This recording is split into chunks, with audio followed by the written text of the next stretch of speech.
Dr. Salman Abu Sitta is a Palestinian researcher and writes about Palestinian refugees and the Palestinian right to return to Palestine. He founded and is the president of the London-based Palestine Land Society. Dr. Abu Sitta is a former member of the Palestine National Council. Today he will be discussing his work on a new atlas that spans from 1917 to 1966, including 700 pages of detailed information on British Mandate-era Palestine through the Nakba and beyond. Truly an impressive and massive piece of work.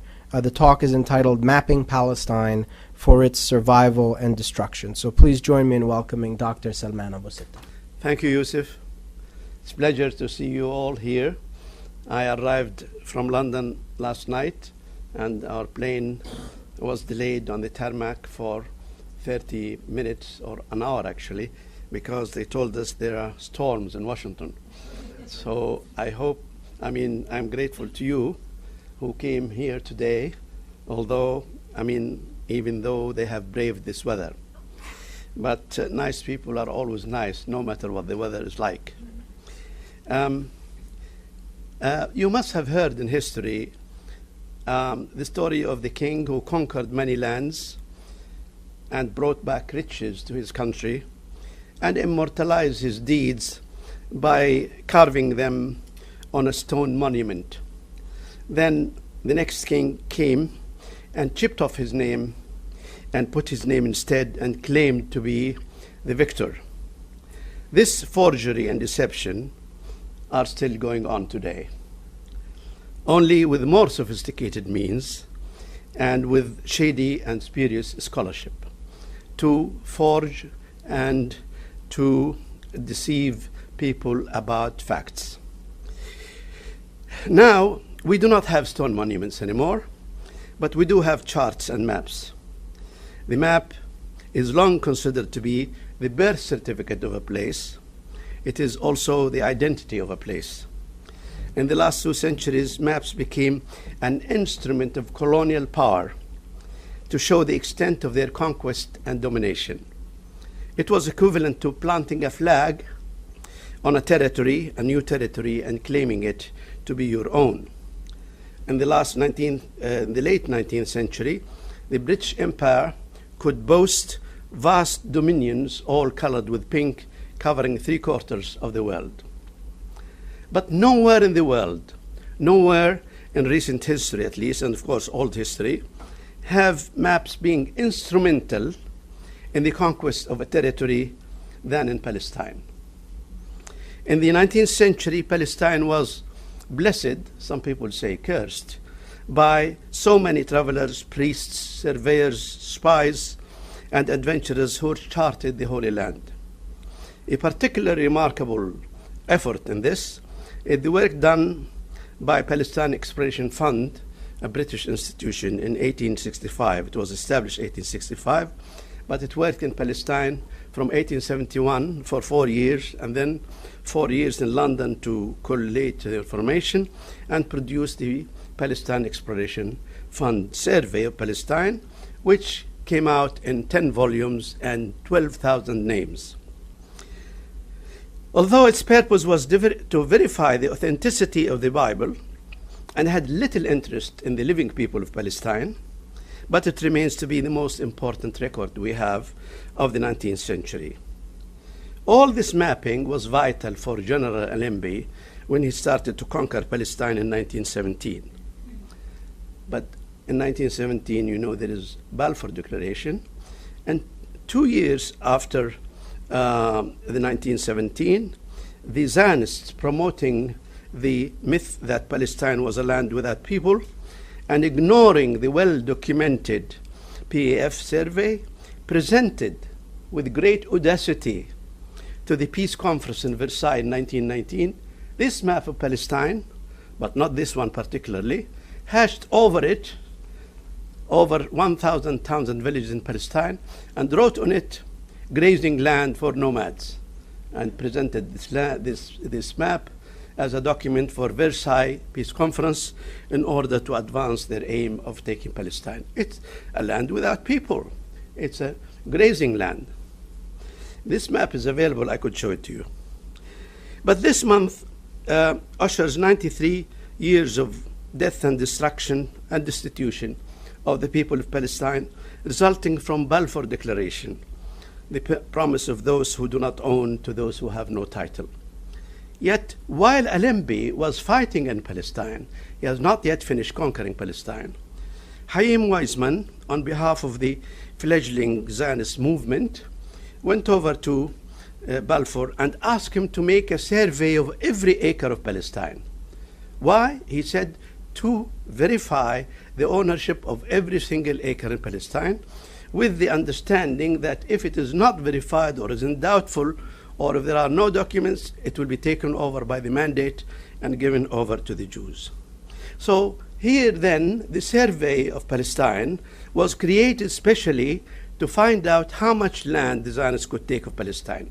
And that was done even before the mandate was established legally, and before even Allenby, as I said, completes his conquest of Palestine. And Chaim Weizmann appointed a trusted Zionist official to help him in this endeavor. And this trusted official, Zionist official, 2 years later became the first British Mandate High Commissioner of Palestine. He appointed Herbert Samuel as his advisor. Before, he was appointed officially by the British government as the neutral administrator of Palestine to bring Palestine to freedom, according to Article 22 of the League of Nations. The colonial powers intended to create spheres of influence and to utilize natural resources, and of course to use the cheap labor of the colonies. But Zionism has totally different objectives. It has three of them. One is to occupy and confiscate the land of Palestine. That's number one. Number two, to expel its population, who they say they don't exist, but there are a population of 1,000 towns and villages, to expel them and to dispossess them. The third one, of which the Atlas is the subject, is to erase their memory, their records, and their trace from history totally. So this third objective has received, of course, very little attention. You must remember that exactly in the week when Ben Gurion finished expelling the last Palestinian village in 1949, he set up a committee of about 24 people, of Old Testament scholars and geographers and so on, and told them to erase everything about Palestine and to create a new map with Hebraic names. The Atlas, of course, we have produced, tries to address this not only from 1917, but also during the mandate and during the first 18 years of establishing Israel. How did they destroy the landscape of Palestine and how they confiscated this property other than expelling the population. So here we have this slide.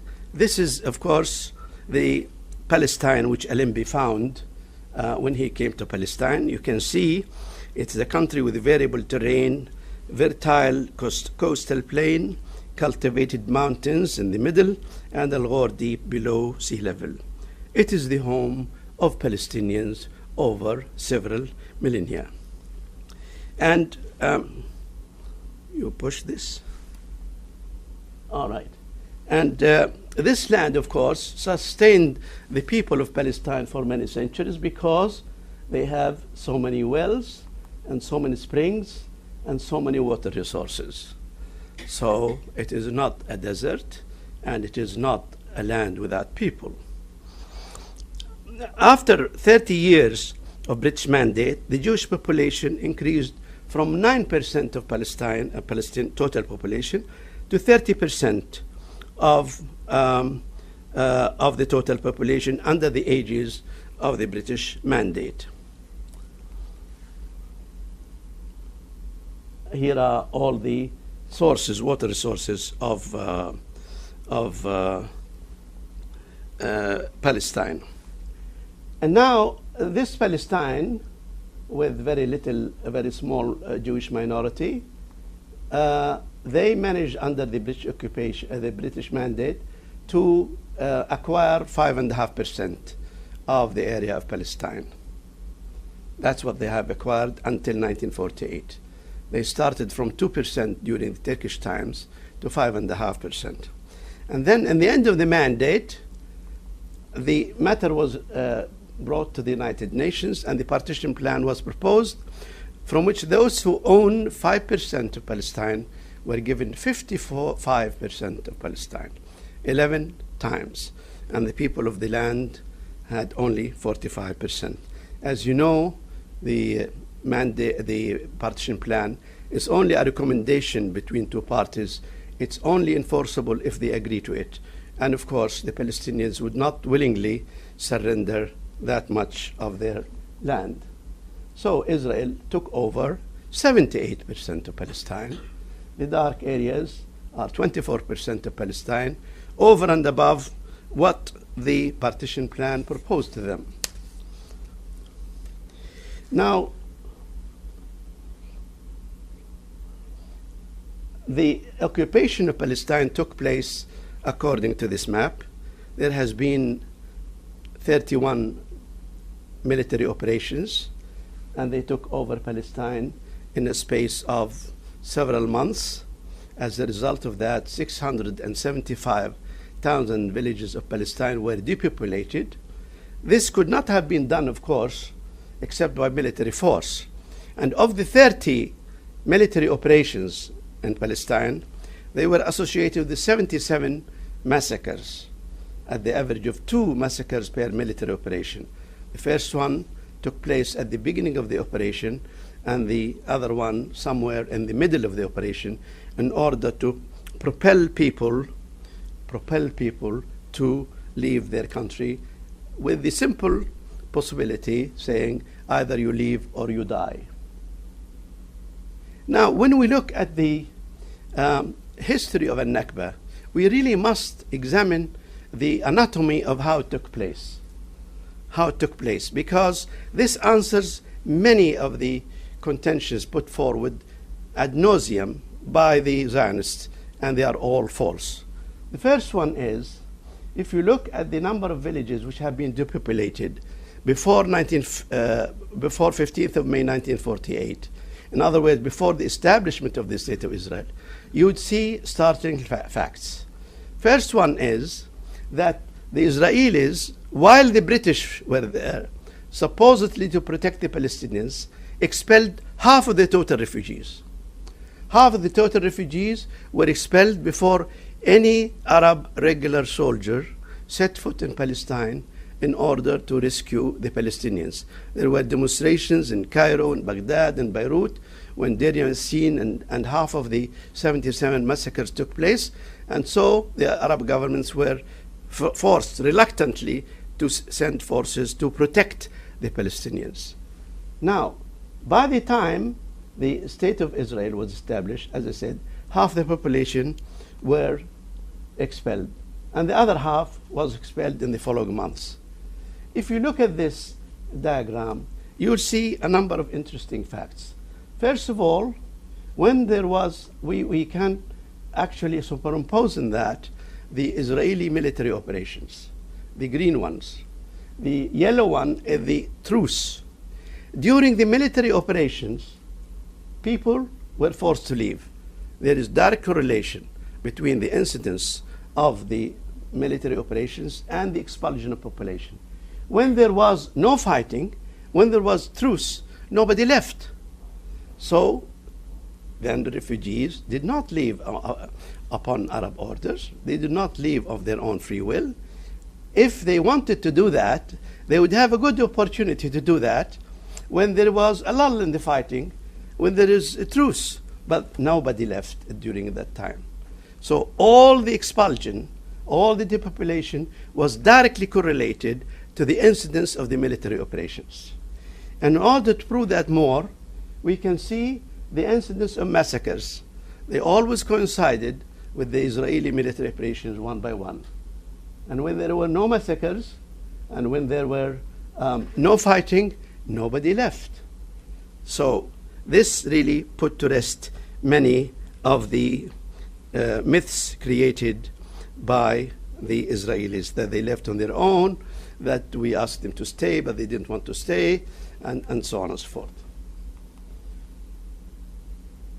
Here we have the incidents of the massacres.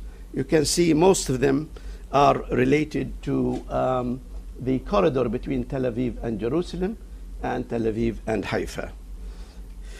The typical case, of course, of a massacre was, or occupation of a village, was to surround it from three sides, leaving one side open to the north, to Lebanon, or to the east, to Jordan, or to southern Gaza.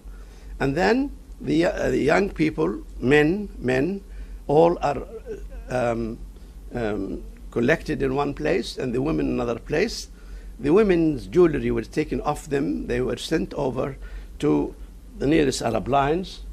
And the men, there was usually a massacre in the village from 20 victims to about 200 victims. And then the rest were taken to something you never heard about before, and I will tell you about it. They were taken to forced labor camps.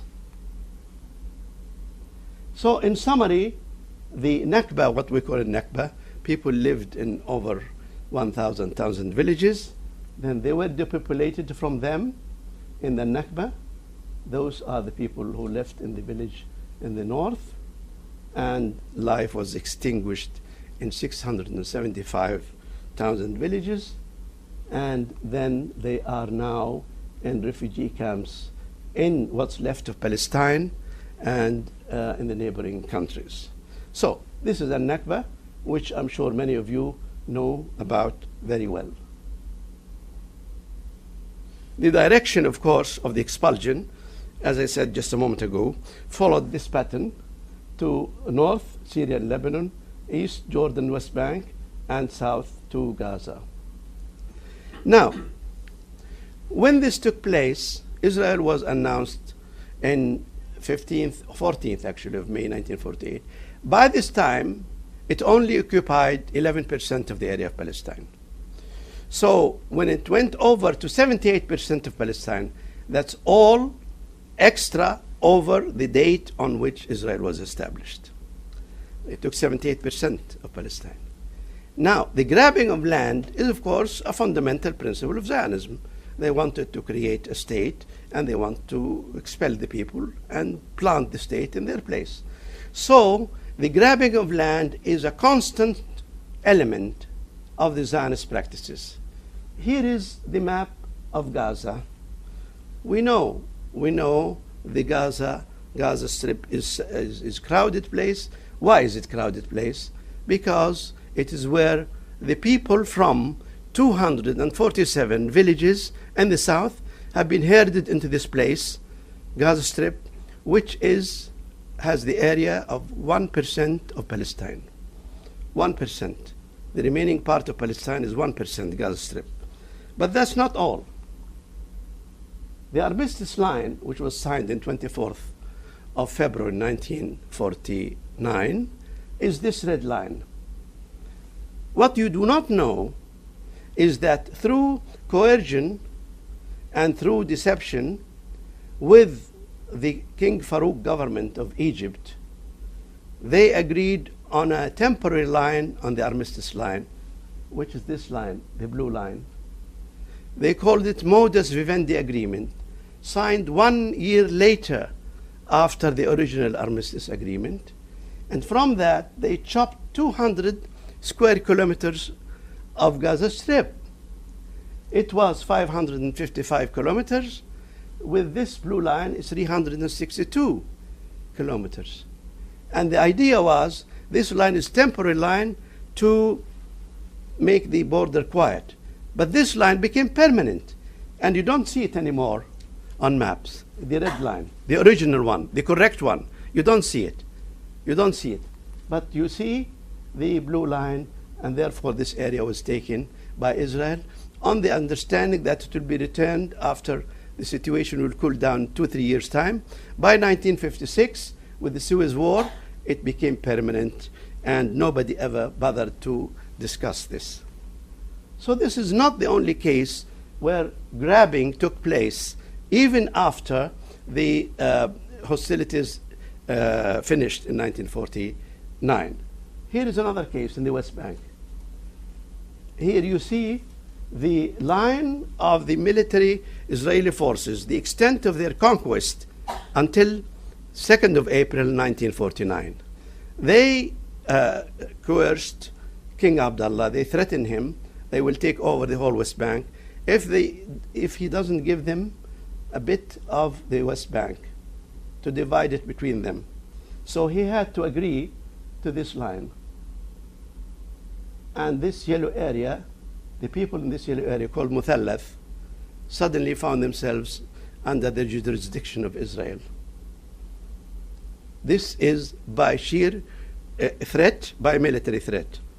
But of course the Israelis were not happy by this arrangement, because one of the people who live in this yellow area is a man who the Israelis loathe very much, and they imprisoned him so many times. He is the defender of Al-Aqsa Mosque. His name is Ra'id Salah. Ra'id Salah comes from al-Faham, which happened to be in this area. The grabbing, of course, is continuous. That's what I'm saying. I mean, if you really see this argument, not only after the 1949 and the armistice line, you see it now in the West Bank and the settlements in Jerusalem, you see it in Al-Araqib and Beersheba. So this process of grabbing more land is never stopped. It is not a single event. Here is the case how they created the armistice line around Jerusalem. First, they agreed with the officers of Glob Basha of Jordan and Moshe Dayan on a line like this. And then they said this line is no good for us, because here below the green line, the railway from Jerusalem to Jaffa goes along this area, and they wanted it. So they created a new line which took over the villages of Walaja and Beit Safafa and the railway line and Latrun area. That also took place after the hostilities went over. This, as a result of all this, we have 111 villages in the West Bank and Gaza which has been dissected by this armistice line. As you know, it's cut into half because of armistice line. And now, of course, the settlement in the West Bank went over that. But I'll show you something else. Now we're talking about 48 and 49 and 50 and maybe 70. Now I'll tell you something about 1994. This process never stopped. This map is part of the peace treaty agreement between Jordan and Israel in 1994. They said that they have exchange of land between Israel and Jordan, meaning that Israel would like to take more of Jordanian land, and Jordan will be compensated, theoretically, as you'll see, by pieces of land from Israel, i.e. from Palestine. But here is one glaring example of this. Here is the red line to the right, the left, is the boundary of Palestine during the British Mandate. When they finished negotiations over the agreement with Jordan, the Israelis took the blue area inside the Jordanian territory. But that's not all. They have taken this yellow area, farms extending into the Jordanian territory for 5 kilometers. So what? They have 14 wells, and they pump off 15 million cubic meters of Jordanian water direct to Israel until now. And this area here is theoretically under the jurisdiction of Jordan, but Nobody is allowed to go there. The Israelis can work and function and plant farms inside Jordan territory, and nobody can touch them. I took a taxi and drove along this road from Amman. I came to this point to explore it and take pictures of it. I was stopped at the green point here by military post, Jordanian military post, not allowed to go further. And so on and on and on. So therefore, the as I say, keep saying, the military conquest of Palestine has never stopped, even today and tomorrow, if we let them. Now I would like to tell you a little bit about what happened to the empty Palestine which is left behind. What did they do with it? Suddenly, Palestine is empty, and of course, you have 14 cities which are emptied of its population. You have about 600 villages emptied, and Ben Gurion was anxious to bring in as many Jews as possible to fill the void. But before he did that, they entered into several phases of the destruction of Palestinian landscape. The first one is there was massive looting of the main Palestinian cities in Jaffa, Lydda and Ramla, in Jerusalem and Haifa. Massive hysteria of looting. These are not my words. These are the words of the Israeli writer Moshe Simlansky. He said, hysteria, mass hysteria of Jews descending on Palestinian homes, ripping of everything, taking everything which he carried, everything they can carry, they carried out, including the tiles, including the doors. They ripped the tiles from their place. They took pumps in Bayara, which is a farm, and so on. Huge, massive looting. Who did that? Several groups. The first group of looters are the kibbutzniks, who live next to an Arab town. They are the first to descend on them. The second group of looters were the army officers who, after finished occupying a village, turned down with their trucks and tanks back to the village or the town and filled their trucks with the loot. From Lydda alone, Battalion 5 of the Israeli army filled 1,800 trucks. Ben Gurion said, this is untold wealth. We really must preserve it. And the third group of looters were the high members of the ruling party. They all fought among themselves, among the best Jerusalem houses, the Mapai at the time, and they picked the best villas in Jerusalem to take over.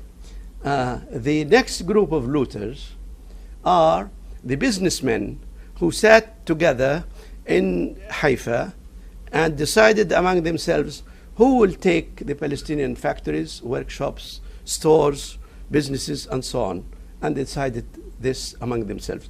All this within the first 18 months of the establishment of Israel. We have now full documentation about that.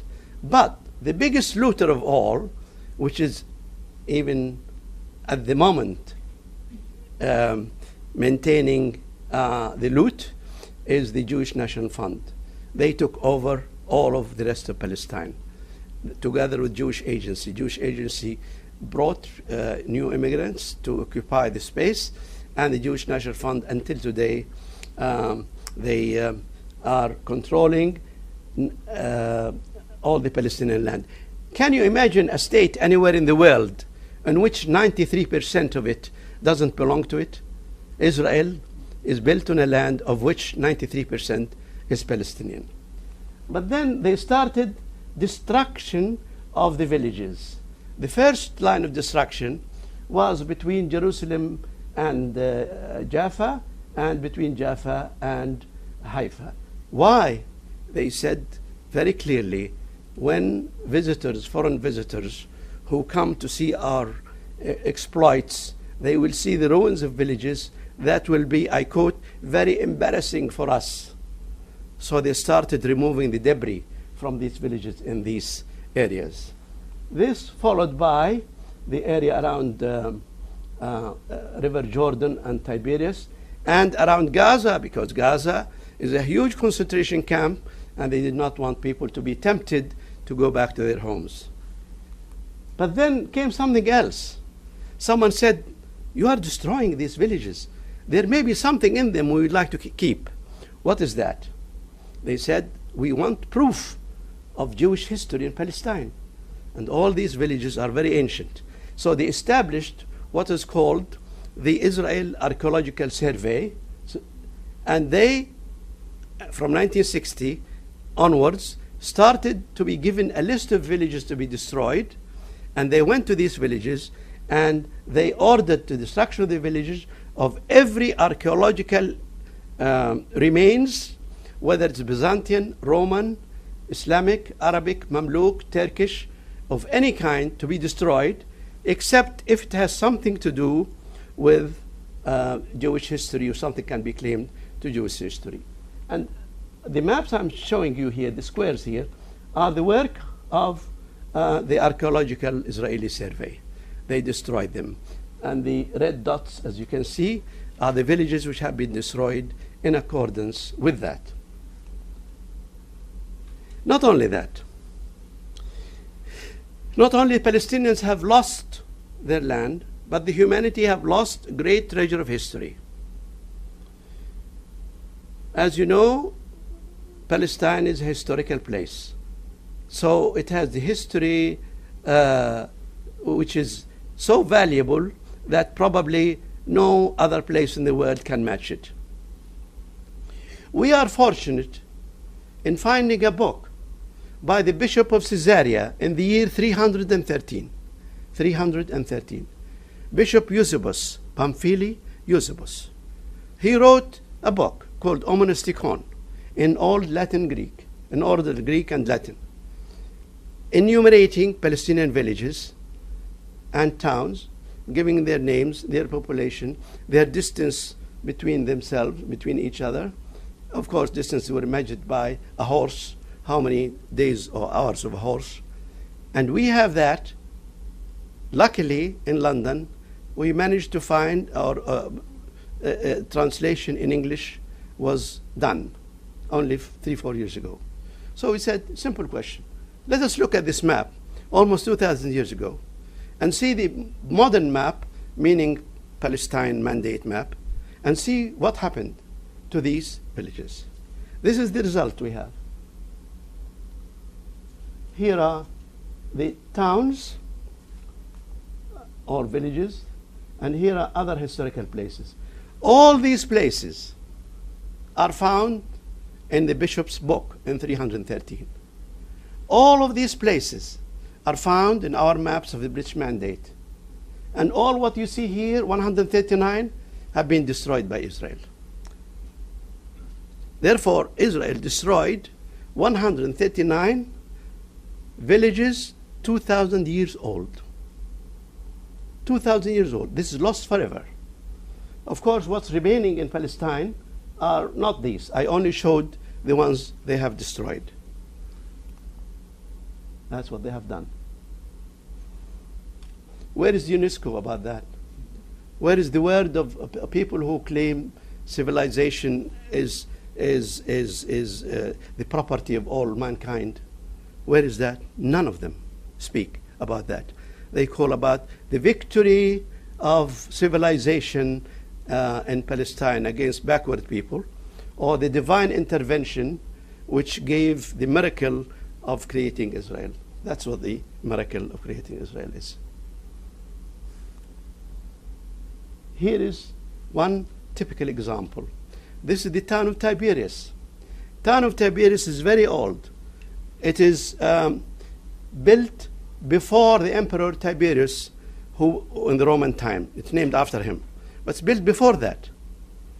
The yellow area is the old city of Tiberias, which is completely destroyed by the Israelis. Few months after it was captured in April 1948. In that location, monuments of lion relief in stone, 3,500 years old, was destroyed.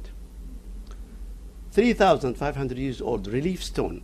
in Tiberias was destroyed. And who told me about this? Some Israeli archaeologists who, in this age, are brave enough to write about them. You know, of course, what the GNF have done. They have stolen 2.5 million dunams in a fictitious deal in 1948, and they built on them what visitors to Israel are told parks, in environmental agency. GNF parades itself as charitable environmental agency, and all these parks, charitable, are all built on stolen land, and these are the parks built on them. Every one of them, you know, that's built on the land of a Palestinian village. If you know the name like Herzl Park or one of Balfour Park, it is in honor, the word used loosely, in honor of the Western politicians who supported the destruction of Palestine. So, in the end, of course, you know the story. The Palestinians now are 11 million people, but 88% of them are still around Palestine and on Palestine itself. Only 12% are outside Palestine. We, of course, always plan for the return home. No question about that. Your home for so many thousands of years, you cannot forget it. You can actually see it. In order to do that, we have to know who the refugees are, where they are, and so on. Luckily, we have a database which tells us a lot of things. For example, we know where the exile maps of any Palestinian village. Here is the village of Al-Jiyya, and the blue areas are where the population of this village are now exiled.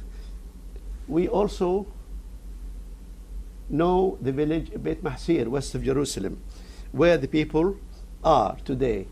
We also know the people from Saforiya and Galilee, where they are today. We can do the reverse. We can answer the question, people in any refugee camp in Jordan or Syria, where do they come from? We know their names. We know their family structure. We know who the father and mother is. We know their land. We know where they come from. We know their mosque in Palestine. We have all this data thanks to the computers. We also know everything about 1,200 Israeli towns today. We know where they came from, whether they come from Russia or old Ashkenazis or Arab Jews or miscellaneous Europeans. We know the whole structure about that. So we ask the question, which we have tried to answer many years ago, but now we try to answer it very clearly. If people return, do they come across any Israeli urban construction? Can they find the location of their village or not? We found this map detailing everything. All this, of course, is taken from the atlas. And we find there are only 25 villages out of 560 which are completely built over by Israel, naturally, in the expansion of Tel Aviv and Jerusalem and Haifa. The rest is open, no question about that. We also tried to ask, what is the population density of the Jews in Palestine? And as you can see, it's very clear for you, the details are in the atlas, that 84% of Jews, Israeli Jews, live in 17% of Palestine, of Israel only. Remember, 84% of the whole Israeli Jews who came to occupy Palestine live only in 17% of Israel. A tiny percentage. The rest is used for the army and the kibbutz. So, as I said a moment ago, if we bring back the refugees, what can we do? This is the northern district. These are the existing population, whether they're Russians or Ashkenazis and so on, for every single Israeli locality. We know who they are. If you bring back the refugees to their homes, they have no problem whatsoever, because they will be, returnee will be 800,000, but they will be met in Galilee by 500,000 Palestinians, who are the other half of the families which had been dismembered in 1948. Their kith and kin will be waiting for them. And of course, in the southern district in Gaza, the situation is much, much simpler, because all the rural Jews in the south are less than the size of a single refugee camp in Gaza. So when the refugees return from Gaza, they find nobody in their face. They can't, their places are empty. All right. So we then come to the conclusion by bringing to your attention two observations. These are the indices, the names we entered in the atlas. 40,000 names. 40,000 names. Names of villages, names of places, names of historical sites, names of everything. So the history of Palestinians is recorded not only in maps, it's also recorded in the place names. The names which we have gathered are an entirely magnificent treasure of history, of information, and of ownership.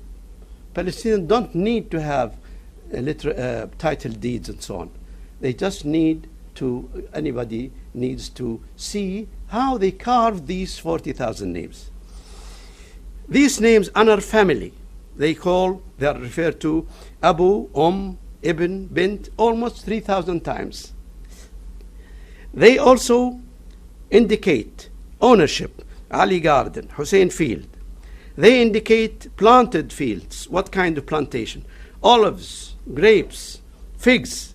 They indicate places where animals are common, place where horses, camels, gazelles, wolves, foxes, or places relate to birds, hammam, pigeon, falcon. They indicate the color of the soil, red, yellow. They indicate terrain. All these names describe that. The terrain, tell, cliff, meadow. They indicate also wells, springs, and ponds. They indicate trades like pottery factory, grapes press, wind or water mill. They indicate the background of the farmer, Akkawi, Ghazawi, Durzi, Nasrani. They indicate the relative location of two villages, upper, lower, in between. In Arabic, tahta, fawqa, bain. They indicate special events like the horse's birthplace, like the killing site of the chief, like the hanging site, like the battle scene. They indicate also strange names people created, such as going up and down, طالع نازل. The good name, طيبة الاسم. Good morning, صباح الخير. The morning star, نجمة الصبح. Shield protector, حامي قرصه.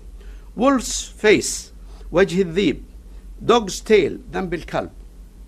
All these 40,000 names are the vocabulary of the social history of Palestine over thousands of years. No single person created them. No somebody crafted names in a closed room. They represent their life, the names created by them for their recognition and use. It was their life etched in their use and speech.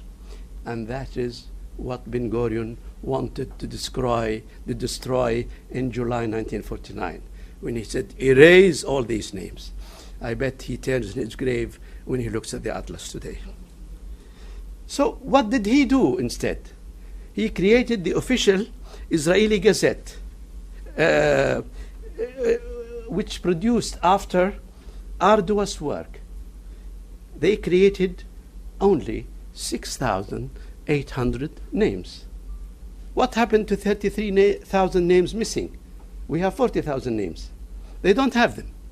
They don't have them because they don't have the record of belonging to the land. They don't have the record of living with the land, planting it, describing its terrain, creating its history from the names of the places. They don't have that. If you ask an Israeli today, if you ask a Palestinian, where do you live? You say, I live next to Ali Garden, next to Wadi al-Hammam, Pigeons Valley, not far from Mary's Wells, Ain al-Adhra, and so on. You ask an Israeli, where do you live? You say, apartment 18, Ben Gurion Street, number 5. No relation to the land. No relation. With this place names, we don't need any other evidence that Palestine is lived in and owned by the people of Palestine. One last point about what the Zionists did. Ben Gurion said that, oh, the old will die and the young will forget. Well, the old did die, but not before they told their children about their heritage. And the young, if they with the father went over to Palestine, to their land, they will be shot. They will be shot on the spot as infiltrators.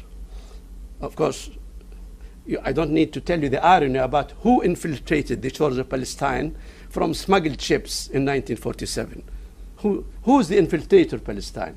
It is the person who's returning to his land, or the people who came in ships in the darkness of the night on the shores of Palestine, wading into its water.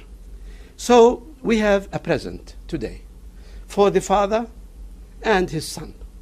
We will show him his land, which he could not show to his son.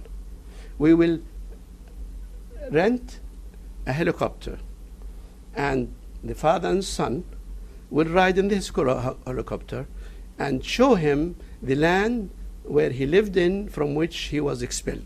Can we see the very short video, but it's taken from 5,000 aerial photographs of Palestine.